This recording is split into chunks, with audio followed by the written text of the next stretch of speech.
if free speech is now considered traitorship in the United States, then consider me a traitor. That's Miles Taylor, one of the Substack newsletters that I actually look forward to getting and always read is called Treason with Miles Taylor. Treason.io is the website for it, I believe. Miles, welcome to the program. Do I have that right?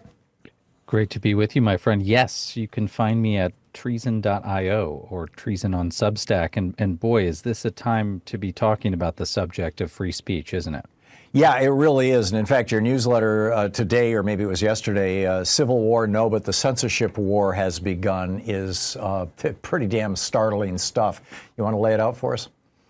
Well, yeah, I mean, even since I published that, the news story continues to develop. I mean, taking us back a couple of days, of course, in the wake of the killing of Charlie Kirk, we saw Donald Trump come forward and instead of unite the country, he's talked about how he wants to go dismantle left-wing organizations. He just said today that left-leaning organizations are the scum and are the reason that this happened, even though we're still getting conflicting reports about the ideological motivations of the shooter, of some folks noting that he appears to have been a groyper. So rather than a left-wing individual, may have been a far-right individual. But regardless, in the wake of Trump's exhortation to go after left-leaning organizations, we have since seen the official levers of power turn towards censoring individuals who may have expressed offensive views in response to the killing of Charlie Kirk, but certainly haven't done things that are illegal. And that includes the Defense Department announcing that they're going to go after any service members who made signs of disrespect in the wake of the killing. We saw the State Department, the Deputy Secretary of State, announce that the visas of foreign visitors in the United States or immigrants who posted things derogatory about Charlie Kirk could see their visas revoked. But this has gotten a lot bigger even in the past few hours. We've now seen multiple members of Congress try to crowdsource evidence of their own constituents who have potentially said things derogatory towards Charlie Kirk in the wake of the killing so that they can have people's licenses revoked, so that they can get them fired from their jobs. And the last thing I'll add is just in the past couple of days, a website has sprung up to take screenshots of any negative posts people have written on social media about Charlie Kirk. So likewise, they can be crowdsourced in their efforts to cancel those folks. So again, I'll go back to there's a deep irony here, which of course is that Charlie Kirk, whatever the motivations of the shooter, was killed because of his views, and the response, unfortunately, from the right, rather than to defend free speech, has been to try to go to silence progressive voices around the country. And I'm worried that that campaign is really going to pick up steam in the coming weeks. Yeah, and when Charlie Kirk would go to campuses, particularly in the early years of TPUSA, at Turning Point USA, when he had just gotten the funding from the 10 very, very wealthy people who kind of launched his organization, I guess. When colleges would try to keep him off or people would object, his cry would be, "What happened to free speech?" So it's pretty astonishing. You noted the Congressman Clay Higgins from Louisiana, Republican, wants to ban for life every post or commenter that belittled the assassination, et cetera. It's pretty wild stuff. You had also talked about well, actually, let me change this question just a little bit. You yourself have been the victim of Donald Trump. I mean, he named you in an executive order. He's got the government coming after you. I wrote a piece that was published this morning on Substack talking about how, if Charlie Kirk or Thom Hartmann or somebody else, in the media says something, calls somebody a name or, whatever, threatens suggests somebody should be in jail, that's one thing. We don't have any power. But if the President of the United States or somebody who has the weapons of power, the head of the FBI, the head of the Department of Justice, whatever, says the same thing, these are people who actually have the power of life and death, have the power to take people down, have the power to destroy lives. What's it like on your end from having been on the receiving end of this awesome power of government? Well, Tom, I've got to tell you, it is an extraordinary thing. And this is the type of thing folks like you and I have observed and talked about and wrote about in foreign countries, but never in the way that I've experienced it here. I mean, I will say that being on the president's blacklist, being named in an executive order for a federal investigation because I criticized the president for years, has dismantled almost every aspect of my life. My business was destroyed in the wake of it.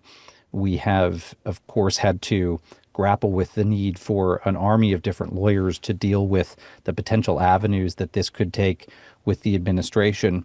But there's the very real security threats, the same type of security threats that Charlie Kirk talked about getting while he was out there speaking around the country. And but the difference, of course, here is it's not a random American that's threatening me. It's the president of the United States accusing me of being guilty of the highest crime envisioned in the U.S. Code, treason, a crime punishable by death, which, of course, is why I named this Substack Treason, is because it's very much my view that if free speech is now considered traitorship in the United States, then consider me a traitor. That's not how I view free speech. That's not how the founders viewed it.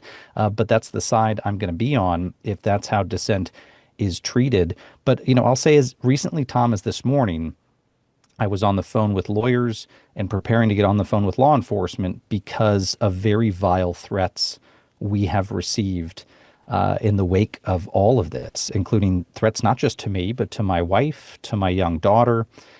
That's something that continues. And keep in mind, it was April that the president issued this executive order against me. We are now in the month of September, and we are still grappling with very urgent security concerns here in our family. And that has meant that places that I was going to go speak at in the balance of this year, I can no longer appear at in person. I've had speeches at universities canceled and pulled down, public remarks pulled down because the security concerns are too grave. That's what happens when your own government puts a crosshair on your back. I'm so sorry to hear that. You wrote, Trump is creating the deep state he decried. Can you explain? This is something that I hope that people share with their friends and family, because I'll tell you, I think one of the most compelling ways to persuade people to move away from the MAGA movement or distance themselves from the far right turn of the Republican Party is just to point out some of the hypocrisies. One of them, of course, is what we are seeing right now when it comes to freedom of speech. The party that claims that it had been censored, that decried censorship, is now apparently mounting an active campaign to go censor Americans that don't agree with the president's worldview. That's one hypocrisy people should point out. But a second is what you just mentioned, Tom, which is that Donald Trump spent the better part of a decade campaigning and trying to govern on this notion that the federal government was run by a secret cabal of employees, unaccountable civil servants who were conspiring to thwart the president of the United States and who were pulling the strings of government from within the bowels of government. That idea, the deep state, was a false idea. It didn't exist. Okay. As someone who served his whole career in government, there was not a secret club or cabal or people with, insignias and tattoos quietly controlling the government as a deep state. What there was, and what I witnessed in the first Trump administration, is there absolutely was a cadre of civil servants with consciences who were loosely disconnected and who would regularly say no when the administration asked them to do things that were illegal. I don't mean lawful orders. I don't mean things presidents are allowed to do. But when Trump tried to do things that were unconstitutional and illegal, those civil servants would speak truth to power and say, I can't break the law. We want that in any administration. So there was no deep state. But now that Trump is set about dismantling this deep state that never exists, there is a deep irony here and a deep hypocrisy, which is that he has created one. And the way I've laid this out, Tom, is I think there's sort of a two-part plan here. Part one, you've already seen very, very publicly, and that has been the administration's efforts to purge agencies that the president sees as disloyal or which don't align with his worldview. And you've seen that from the deletion of agencies like USAID to the gutting of agencies like the National Weather Service or the CDC, a vast array of organizations. We've seen tens of thousands of civil servants fired from the government. But that's just part one, is the purge. Part two is that Donald Trump is actively creating his own deep state. Why? He's not just leaving those jobs unfilled and banking the government savings. He is backfilling those jobs with loyalists that they are recruiting into the administration, not into political jobs that disappear when the president becomes a pumpkin in 2028, but jobs where those people will remain in government and remain loyal to a MAGA agenda. That's what's really concerning to me. And there's nowhere it's more obvious than in federal law enforcement. We are seeing a massive expansion of ICE into the nation's largest law enforcement agency, and we are seeing the purge at the FBI turn towards the hiring of agents that clearly have an ideological bent. They are lowering the standards at these organizations. They are actively targeting on social media people with a certain ideological worldview that aligns with MAGA and trying to build an actual deep state inside the federal government that will advance Donald Trump's agenda even when he's gone. That is hypocritical. That is ironic. That is something I think is really important for people to point out, is there was never a deep state until Donald Trump created one. Miles Taylor is the former chief of staff for the Department of Homeland Security, a tech and security expert, the author of A Warning by Anonymous and Blowback, and also his Substack newsletter. Get over to Substack and just type in Treason or Miles Taylor. You'll find it. Or you can go to treason.io. It's just extraordinary. And Miles Taylor on Blue Sky. Miles, thanks so much for dropping by. It's great meeting you. Thank you very much for sharing your story with us. Thanks for what you do, Tom. My pleasure. Thank you. We'll be right back.